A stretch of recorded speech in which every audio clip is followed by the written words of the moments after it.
Amigos y amigas de las redes sociales, muy buenas tardes. Iniciamos nuestra transmisión en vivo en directo con un gran analista político para las cámaras de Mario Prensa del Pueblo. Huayque, Perú. Huayque, Perú. Permítame hacerle la pregunta, señor. ¿Cuál es su opinión de esta dictadura genocida que causó asesinatos, presos, heridos y desaparecidos? Adelante, señor, que estamos ante los ojos del Perú y del mundo. Precisamente sería la misma que tienen los organismos internacionales como Amnistía Internacional, la OEA, la ONU, Human Rights y otras que han calificado lo que se ha producido en el Perú como crímenes, ¿no? Asesinatos y también ejecuciones extrajudiciales, ¿no? Lo cual es gravísimo. Precisamente Amnistía Internacional, que es una institución de mayor prestigio en el mundo sobre derechos humanos y que está en más de 150 países y tiene más de 10 millones de miembros, ha titulado su último informe como Racismo Letal. Voy a repetirlo porque es impresionante, nunca habíamos oído una expresión así, refiriéndose a lo que ha pasado en el Perú.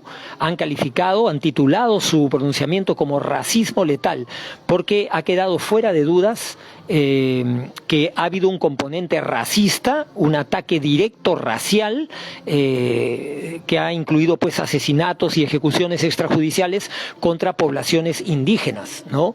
Y esto es muy importante entenderlo porque, por ejemplo, hemos podido comprobar que aquí en Lima no se dieron pues los asesinatos como se dieron en las provincias, en Ayacucho, en Cusco, en Puno, en otros lugares, ¿no? Lo cual demuestra que efectivamente ha habido una intención de crear como una especie de escarmiento o de terror o de miedo en la población para que no se subleve y no se levante, ¿no? Y se ha atacado precisamente a gente desarmada que además incluso algunos ni siquiera participaban de las marchas, sino estaban de repente como espectadores de un velorio o en otras, como hemos podido corroborar, y han sido asesinados, ¿no? De esto son responsables, según la ley internacional, tanto los que disparan como los que dan la orden, e incluso son totalmente responsables los que a sabiendas que esto estaba ocurriendo no hicieron nada para impedirlo. Es decir, generales, coroneles, comandantes, oficiales, que a sabiendas que esto estaba ocurriendo no hicieron nada para impedirlo, ¿no?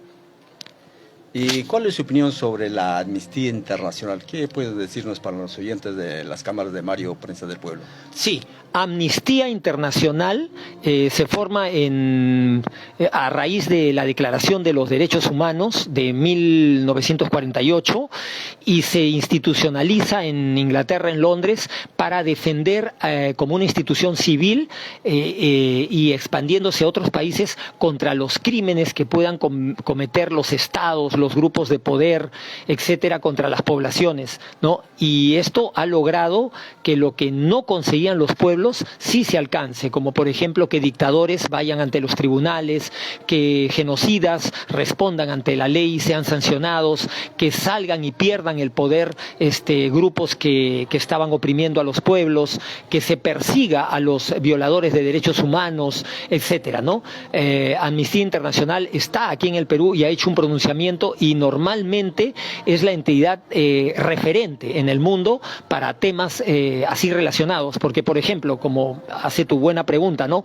¿Qué pasaría si el pueblo peruano va a pedir justicia a los mismos que lo están matando? No va a obtener justicia, indudablemente, ¿no? Como en el caso de lo que está pasando con la presidenta, que la presidenta no solo no sancionó y criticó y fue en contra de los asesinos, sino que incluso hizo un pronunciamiento contrario al derecho humano de haber dicho que las fuerzas del orden se desarrollaron de manera impecable, lo cual hoy sabemos que es falso, y eso la ha puesto a ella en una situación terrible, porque ella, siendo una autoridad, estaba obligada a ir en contra de esos crímenes y esos asesinatos, y más bien los justificó diciendo de que el accionar de las fuerzas de represión represión habían sido impecables. Hoy sabemos que eso es falso. Y en este caso, Human Rights, ¿no? Derechos humanos, como Amnistía Internacional, como otros organismos internacionales de derechos humanos, han sancionado que efectivamente en el Perú, por lo menos en 20 casos, se han dado ejecuciones extrajudiciales. ¿Cuál es la diferencia entre ejecuciones extrajudiciales y, por decirte, una matanza indiscriminada o arbitraria? En que, por ejemplo, la gente puede morir por una bala perdida a consecuencia pues del exceso, de la manera impropia de una represión, porque recordemos, ninguna represión se justifica en el uso de armas de fuego. Por ejemplo, está prohibido el uso de perdigones de metal. En el Perú se usaron perdigones de metal. En el Perú se utilizaron armas no letales, dándole un uso letal. Un ejemplo permite dar Mario. Por ejemplo, una vara que tiene todo policía, dando un golpe o frenando a alguien va a ser un arma no letal. Pero si una persona esa misma vara le da un uso impropio y la usa para darle 5 o 10 golpes en la cabeza a una persona, esa arma que no era letal ha generado una muerte y se ha convertido en letal. Lo mismo una bomba lacrimógena, un casquillo que podía haber sido disparado a distancia y que diera a cualquier lugar y expandiera el gas. No es lo mismo que si esa misma arma tú la disparas con el casquillo metálico al cerebro o a la sien de un ser humano. Estás haciendo un uso letal de un arma no letal. Y eso es lo que ha ocurrido en el Perú. Hemos comprobado, se ha comprobado, ahí están los videos, corren en redes sociales y hoy los recogen las organizaciones internacionales, que policías disparaban directamente a la altura del tórax, del cuerpo humano, o de la cabeza estas armas, como los casquillos de las bombas lacrimógenas, asesinando a los nacionales que estaban totalmente desprovistas de armamento. Lo mismo hicieron incluso desde helicópteros militares. Es real, lo que ha ocurrido en el Perú es algo sin precedentes, es algo aparte de abominable, terriblemente monstruoso, ha demostrado uno de los rostros más despiadados e inmisericordes, cuestionables de lo que puede ser un gobierno, en este caso una dictadura letal. Por eso es coherente cuando Amnistía Internacional titula su último informe, que se puede ver en redes sociales en este momento poniendo Amnistía Internacional o Human Rights Watch, y ahí se va a ver el título Racismo letal, ¿no? Los ataques han sido en los pueblos, contra los campesinos, contra agricultores, contra poblaciones que se caracterizan por estar en una pobreza sumida por las condiciones que generan estos mismos sistemas, este mismo gobierno, y a esta gente humilde, pobre, se le ha asesinado directamente y se le han hecho ejecuciones extrajudiciales. Hemos escuchado testimonios, por ejemplo, a mí hace poco me pasaron una amiga que pude conocer en el tiempo que estuve en Alemania y que hoy tiene un cargo en Amnistía Internacional y que incluso trabajó muy estrechamente con la relatora de la Organización de las Naciones Unidas, testimonios de madres quechohablantes que decían: mi hijito de 15 años estaba estudiando para profesor de deportes y mi hijito me amaba y él venía y me abrazaba. Yo soy madre soltera y mi hijo es mi único amor, mi hijito, y a mi hijito me lo mataron. A mi hijito me lo mataron, estaba sin armas y él no había cometido ningún crimen. Y lo más doloroso es esto, que esas autoridades de esos gobiernos, después de haberlos asesinado, empezaron a calumniarlos y a llamarlos que eran personas sediciosas, que eran personas violentas. Hoy sabemos que esos jóvenes que han muerto, esos adolescentes, esos niños y esos hombres, ninguno, probado, ninguno era violento ni tampoco era un sedicioso. Qué bien, señor. Permíteme hacerme la otra pregunta. ¿Y cuál es su opinión de nuestro presidente Pedro Castillo Terrones, que fue elegido democráticamente por la voluntad popular del pueblo peruano y que hasta hoy lo tienen secuestrado? Adelante, señor. Sí, esto pues es un evento que es ya internacional. O sea, el tema del profesor Pedro Castillo Terrones, presidente del Perú, es un tema internacional, aunque de una manera, como dicen, casi rayando en lo que vendrían a ser estas imágenes literarias de los cuervos o de los buitres, tratar de sacar provecho para tener réditos políticos o poder entrar al poder, ¿no? Quieren eliminar esta voluntad popular, como bien dijiste, Mario. Fue elegido por el pueblo democráticamente, y si hubiera tenido que haber, retirarlo del poder debió haber sido dentro de los cauces de la legalidad y siguiendo un debido proceso, cosa que nadie ha visto en el Perú. Eso jamás ha sucedido. Hemos visto como miembros de la policía intervenían un vehículo metiendo una ametralladora dentro de un automóvil tras la ventana donde estaba el profesor Pedro Castillo con su hija menor de edad y sacándolo en pleno ejercicio de la inmunidad, que eso era la inmunidad presidencial, que es la majestad que tiene un presidente por haber sido elegido democráticamente por el pueblo. En realidad lo que ellos han hecho es amenazar con la ametralladora a la soberanía popular, a la majestad que el pueblo mismo otorga a un mandatario. Es decir, se han pasado por encima del pueblo, de la voluntad popular, y luego obligatoriamente, por haber procedido pésimamente mal desde un inicio, han tenido que continuar en esa vorágine ilegal, antijurídica, de defenestrar al profesor Pedro Castillo, recluirlo, y ahora en una situación totalmente en la que no se garantiza el debido proceso, ni siquiera la actuación del profesor Pedro Castillo tiene garantía plena. ¿Por qué? Porque es un hombre que está en cautiverio. Y un hombre en cautiverio, hasta sus respuestas pueden estar condicionadas por la amenaza a una de sus hijas o de sus hijos o de sus familiares. ¿Por qué? Porque ya hemos visto que su vida no valía nada, ya que le metieron un rifle, incluso una arma de alto calibre dentro de la ventana cuando fue sacado del vehículo, y luego hemos visto cómo instituciones que debieron de haber mostrado que había una separación de los poderes en el Perú, todo lo contrario, se demostró la plena dictadura, una policía de carácter político como la que ha habido precisamente en las dictaduras, o sea, como un estado policíaco con policía política.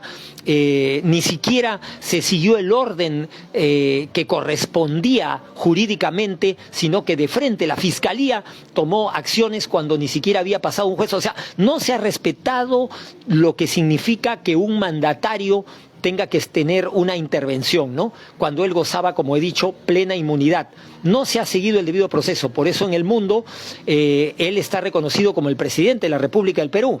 Ahora, claro, es complejo porque hay tratos internacionales, pero hay muchos presidentes que efectivamente no lo aceptan, como en el caso de lo que ha sucedido con la CELAC, que el digno presidente de los Estados Unidos mexicanos no le ha dado el cargo a Dina Boluarte, porque le ha dicho: de ninguna manera puedo pasarte el cargo porque tú no eres la presidenta del Perú, porque la forma en la que has llegado, pues como dice mucha gente, ¿no? Maldice todo, porque en el sentido de que ¿cómo puede alguien apoyar algo arbitrario, algo que no se conduce dentro del debido proceso, que no está dentro de las garantías? Esto le está haciendo un daño terrible, y tanto daño le ha hecho que inclusive ya ha incluido más de 70 muertos en medio de una dictadura que lo único que le queda es tratar de ser totalitaria como toda dictadura, es decir, que no haya separación de poderes, que las características de la democracia no se ejerzan, como por ejemplo que haya un solo poder que controle a todos los poderes. Entonces ya no se regula, ya no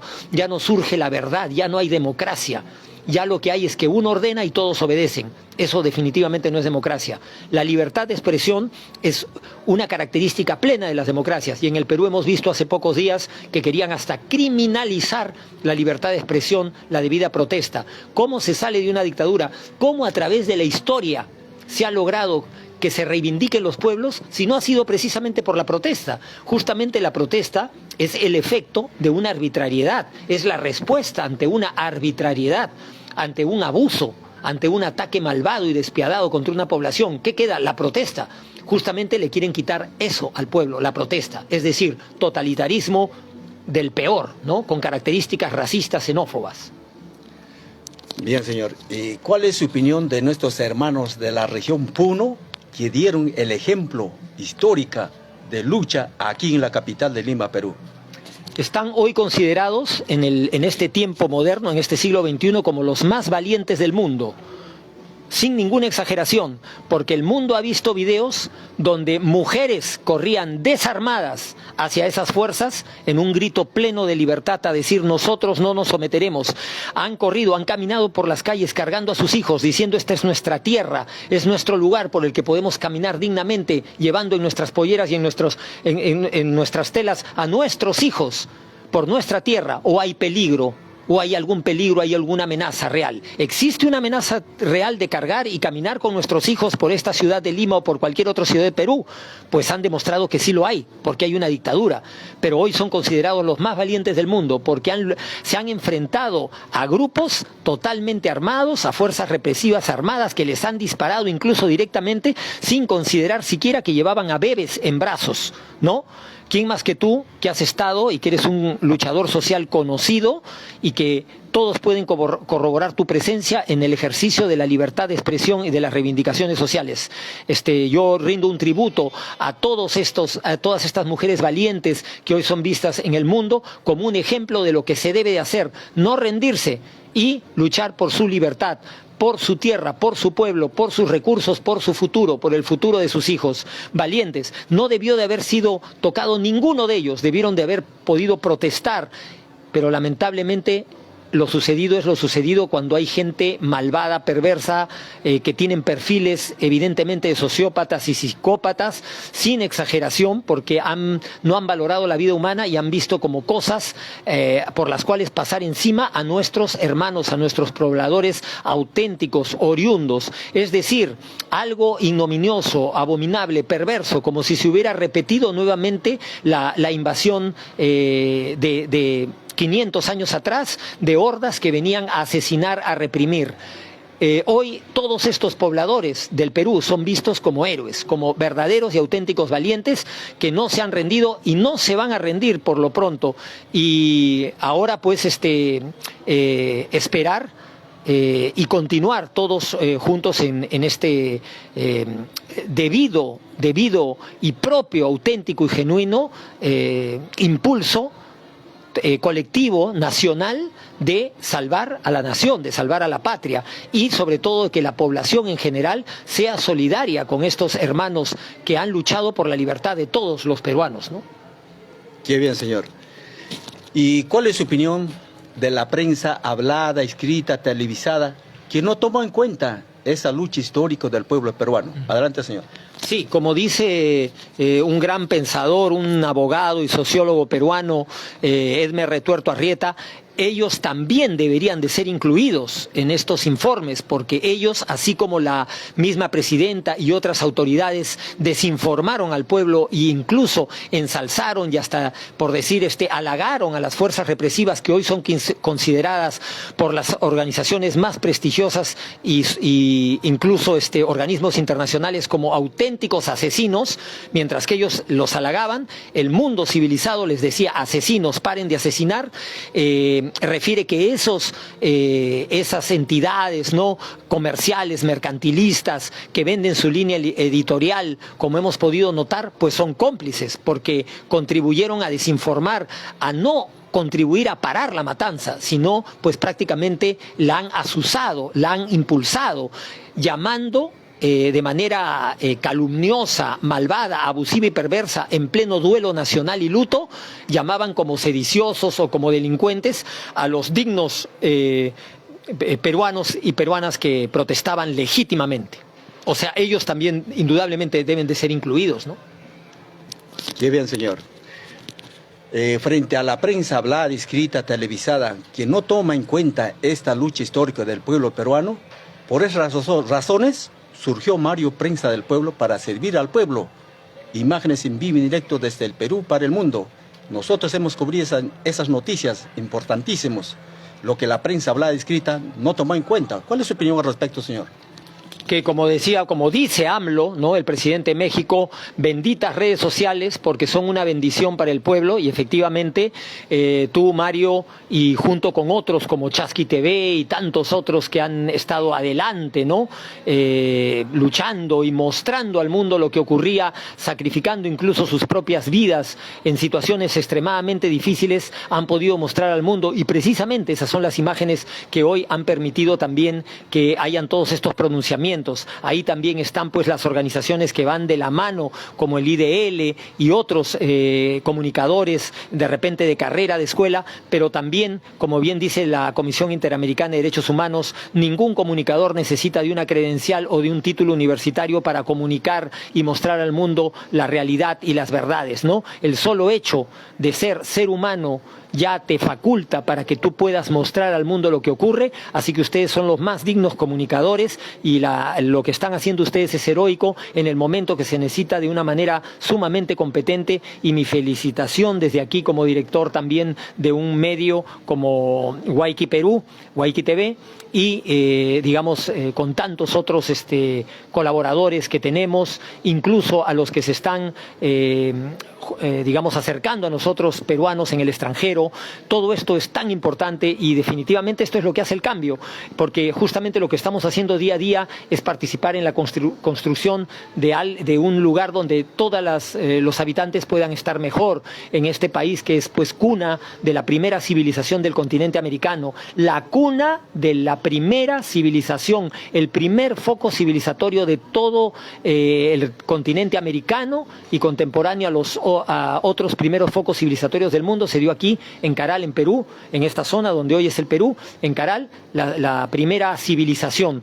En consecuencia también hay una gran responsabilidad. ¿Cómo podía ser para menos que no fuera pues los pueblos aymaras, los pueblos quechuas, las primeras lenguas que desde hace más de 5.500 años ya enseñaron al mundo cómo se debe hacer un Estado organizado que pueda vivir en paz, en armonía, tanto con su entorno natural como con los otros seres humanos, con los otros pueblos, como lo demostró por más de 1.300 años la primera civilización Caral. Un ejemplo para el mundo de buen vivir, de summa causa y de summa alguien, de cómo se debe tener una sociedad, y un ejemplo que está siendo estudiado por todo el mundo. No podía ser para menos que fuera nuestro pueblo el que de ninguna manera aceptara una dictadura, y no lo va a aceptar tampoco. Por eso mi felicitación al trabajo de todos ustedes.